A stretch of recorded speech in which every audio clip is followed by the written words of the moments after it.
This video is brought to you by the lovely guys over at RoboToys. For all your Hasbro, Takara, third-party and knockoff desires, RoboToys has you covered. For 10% off, use the code DrLock 10% off at the checkout. Now on to today's diagnosis. Read the disclaimer! On the other one, you bastard! Greetings Cybertronians, I'm DrLockdown, and welcome to part 3 of Seacons Week. At this point, although the online discourse for the price tags of these figures hasn't quite died down, at least as I'm concerned I've solved that mystery. They are very much worth that price. Each figure at the very least counts for the $50 price tag, and you can add an extra $10 when you consider the low production numbers. Yeah, they're online exclusives that Takara made for special collectors, and they're not sold at general retail. If anyone's expecting them to be sold at general retail, I don't know what to tell you, it's not going to happen. But regardless of them not being at general retail, they do very much fill out the price tag.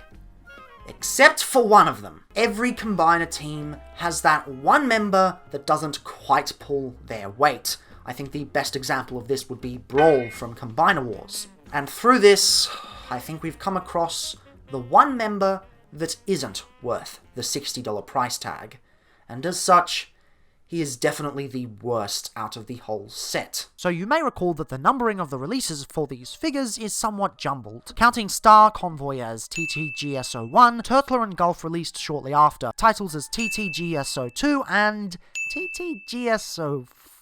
It was somewhat confusing to try and guess what happened to TT-GS03 until Kraken and Lobclaw's pre-orders dropped, being tied to TT-GS03 and TT-GS06 respectively, although that now brings forth a new question. What happened to TT-GS05 then? I don't actually have the answer for this. It doesn't seem to be Armada Prime, since they haven't decided on which line to put the damn thing in yet, even though they still plan on making it. And Super Megatron is number 9, so it's all still confusing. I'll have 2 number 9s. But putting all of that bullshit aside, we do know that the Seacons were released out of order, and Kraken was initially planned on being released alongside Turtler. By the end of the review, you'll see why such a thing would have obviously been a bad idea. Kraken transforms into a Stingray with legs, and hang on a minute, what the f*** is this? The all mode looks like it's backwards! Okay, backing up a little bit, Kraken is a retool of Cutthroat, who himself is a retool of Swoop. Swoop, in the context of the original Power of the Prime's Dinobots, is actually quite decent, and although not as engaging, Cutthroat is serviceable as a combined limb in either mode. But for some stupid reason, the stock configuration for the legs on Kraken have the legs reversed, creating these weird appendages that don't really work for the design. These don't feel like they fit with the Stingray motif at all. And what's it all for? To keep the tail facing downwards? Well, in that case, couldn't they have just assembled the legs differently? I mean, that's what they did with Turtler after having them swapped, so I'm sure that would have worked here.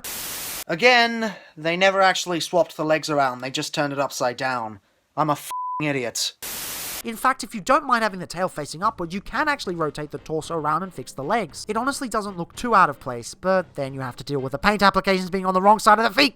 Thankfully, there's a figure stand on the bottom, carried over from Cutthroat's original figure, so I suppose you can at least ignore the legs on this. Still, there are other things of this design you flat out can't. Then, getting to the rest, a lot of it just feels unfinished. The biggest offender is easily the head sculpt, or rather the face sculpt. Guess Stingrays don't have heads in the traditional sense, maybe? Let me actually Google that, just as I haven't actually Googled that. Do Stingrays have heads? Oh, looks like they do. I mean, yes, it's very well painted, especially with the chest sculpt on the top and the piercing yellow eyes, which is a common theme between most of the figures in this line, are done quite well, but sculpt-wise, it's a hodgepodge. You've got the arms clearly sticking out here, ruining any sense of flow, and the massive divide between the middle and the sides in terms of colors doesn't allow for much cohesion. It also doesn't help that the Combiner head is in full view, but that's to be expected given the figure that it's retooled from. Still, somehow, despite standing out more, Cutthroat's design doesn't feel as out of place. Maybe it's due to the unfinished inner sections of the wings. See, on the other two versions, there was a consistent flow to the wings. That simply isn't present here. Not only does it create a weird imbalance between the wing and torso sections, but it also draws unnecessary attention to the waist section. And then we get to the wings, which look incredibly bland. Why did they choose this tone of stone grey? It almost makes it look unpainted, which ironically wouldn't have been the case if they had actually left it unpainted. It's strange, it's painted very well, but the colours they chose are so ugly that leaving it would have been a better option. And for some stupid reason, they don't rotate upwards, only downwards. Why? Both sections of the wings are retooled from the original, so much like with the imbalance between the wing sections, there's virtually no reason for them to be like this. The amount of poor decisions that went into this design is bonkers, and a lot of them could have easily been bypassed with a few tweaks. None of the issues here are tethered to the original cutthroat or swoop designs. They're all new issues introduced from poor design work. Now you're starting to see why they delayed Kraken and started off with Gulf instead. In terms of articulation, the wings do actually get some outward motion, but as stated earlier, they only move downwards and not up at all. This will become a much bigger missed opportunity in robot mode, but for now, it's still incredibly disappointing. The legs also have 2 hinges each, but it doesn't achieve much given the bulky nature of the design. In terms of accessories, you start off with these 2 blasters. Whilst sadly they don't combine like Gulf's did, they are sculpted quite well and provide a very nice aesthetic when placed under the wings. They're also War for Cybertron blast effects compatible, which is nice. Following that, you get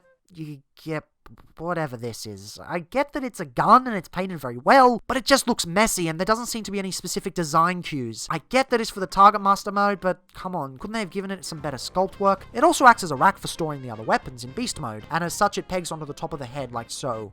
Backwards. Following that, you get an axe, which will later on combine to form the trident, and another hand attachment, which again is awesome. Unfortunately, their storage is decidedly less than awesome, and it might be the worst in the entire set. The axe works surprisingly well, but the hand relies on nothing but a 5mm peg, and the thumb doesn't lock in anywhere, making it look incredibly out of place. This seems to be a case where it's better to just leave the weapons in storage, and by storage I mean in a box somewhere. Size-wise, there is somewhat of an illusion of girth due to the extensive wingspan. Although Cutthroat's is technically longer, these pieces use some of the extra budget to fill in the gaps, although as we've seen it's not quite enough. That said, I still prefer the original molds in comparison to this one. This is one of the few examples where I don't think they've improved over the original Beast mode in any way, due to the baffling decisions they've made. It's not completely terrible thanks to the hefty doses of paint, but I'd be lying if I didn't say it was bad. Kraken is by far the easiest of the Seacons to transform, and he's on the verge of being fun, but he just kind of ends up being a smidge boring, and the end result definitely isn't worth it. First thing you want to do is fix up the tail. That just folds in like so, and then you come around with the legs and fold them down a little bit, and then they fold in on each other, much like the original Cutthroat molds. These don't peg in anywhere, which is unfortunate.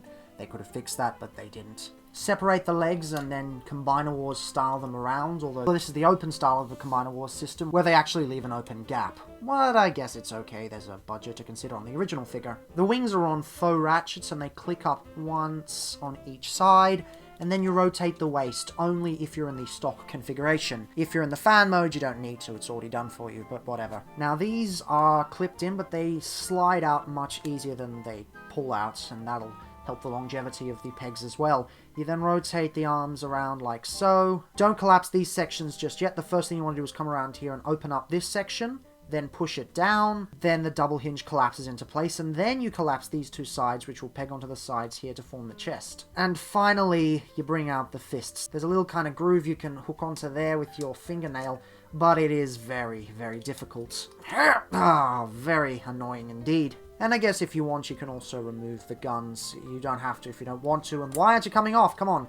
And yay, we're in robot mode. Yippee. Time for part 2 of my painful journey. Now, for the first time since the start of this set, I truly feel the influence of the original Power of the Primes line, because oh look, he's pregnant! And yes, getting right to the big convoy in the room, easily the worst element of this design is the chest. Not only does it stick out way too far, but it's also way too low down, kind of sharing commonality with the upcoming Masterpiece RC, although to be honest, I think even RC pulls it off slightly better. And I know I keep saying there's no reason for X to take place quite a bit, but in this case it's even more apparent. Look at how hollow it is in here! I'm fine with hollowness if it's on the back or the sides, but right at the front? No! This is not okay! And they could have easily collapsed it to make a much better chest. And if that wasn't bad enough, it doesn't even fully connect into the body. Now yes, I do understand that there are issues with using the original Cutthroat mold to achieve this design, especially considering the original molds had much slimmer heads to fold down, so it was much easier to achieve. But to counter that, firstly, the price is far too high to not overcome such issues, and secondly, such issues can be ignored if it's not juxtaposed with a bunch of other issues. issues. Considering the multitude of annoyances in beast mode, letting something like this slide becomes much more difficult. Outside of that, there really isn't much in terms of aesthetics to really interest anyone. The legs are as basic as can be, and in a rare coincidence, the original actually had better paint. Yes, the line where they went overboard on the stickers, this is the one example where they actually painted it properly. The arms have some decent paint, I suppose, but they kind of just get lost in the gigantic wingspan, which remains almost entirely unpainted, save for some highlights on the top. You know, honestly, I think it would have worked better if they painted this side of the wings and left the beast mode side unpainted. Aside from the head sculpt, which is actually quite lovely and painted extremely well, there's really nothing in this mode I can praise. Again, it just feels unfinished. Now, as stated in the last video, I won't be covering articulation, since it's roughly the same as golf aside from the use of bicep swivel instead of ball joints and a lack of an upward hinge. You also get wing articulation with a swivel and a hinge, but as stated earlier, the hinge doesn't go backwards, so it ruins it. It's honestly even more annoying in this instance than in the beast mode, since swept back wings is kind of an important element on flight-based transformers. Weapon-wise, the guns that were on the wings honestly don't look as good in this mode. They kind of look ridiculous. The accessory holder does look a little better, but it's probably due to the uniform color scheme and not the sculpt work. Surprisingly, the axe works far better than one would expect. Yeah, it looks really good. At the very least, it looks better than Taraxodon. Not sure anyone likes that Battlemaster, but whatever. You do you, I guess. Size-wise, he is, unsurprisingly, the same height as any other combiner limb, although once again, the wingspan gives him extra width. But putting him next to his mold mates, again, this is the one case where I feel the originals outclass this supposedly premium version. His head sculpt also looks a little undersized in comparison, due to the cavity it has to fit into during transformation. Yes, ironically, the cavity is smaller, yet looks hollower and sticks out much further. Still, on its own, it doesn't quite come across like that, which is all I suppose matters.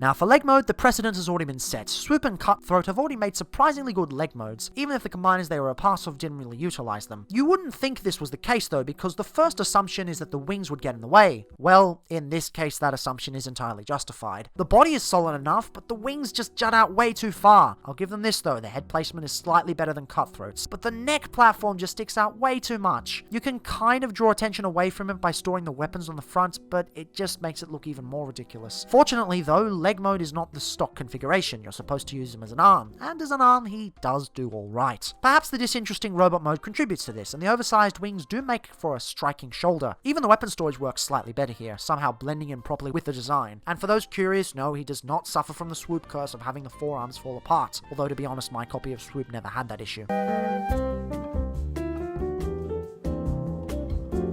And finally, Target Master Mode is somehow worse than Golf's. Yes, the black mass is a smidge more realized, but the gun section from the front is just messy. And again, I get that if they left it out, people would chuck a hissy fit, but so far I haven't actually found a gun mode I truly enjoy. So ultimately I can see why this figure was delayed and Golf took its place. I mean, can you really blame them? Had this come out on time, there would have been cancelled pre-orders left and right. It would have been a PR disaster. And honestly, out of the whole set, this is the one instance where it simply isn't worth $60. The paint justifies the price, and so does the limited number. And to a certain extent, so does the amount of plastic. But the retooling just isn't good enough. If I were to choose one member to skip out on, because you really only need 5 members to have a full combiner, then this is the one I would skip. And unfortunately, that's not what a lot of people will do. A lot of people are banking on a god Neptune. And if that does come out, well, they won't be skipping Kraken, they'll be skipping Lobclaw instead.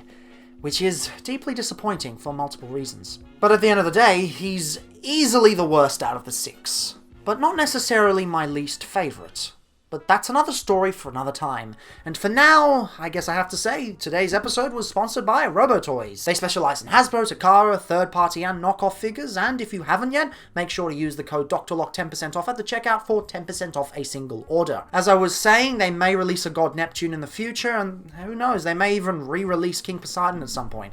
But for now they don't, so just buy something else, I guess. But with that done, tomorrow we're going from the worst to easily the best. I guess I'll see you then. Kraken, Kraken, ramen ya. No, no, ei, ei. 空飛ぶ翼切り裂きは強い子、ぶりっ子、シーコンズ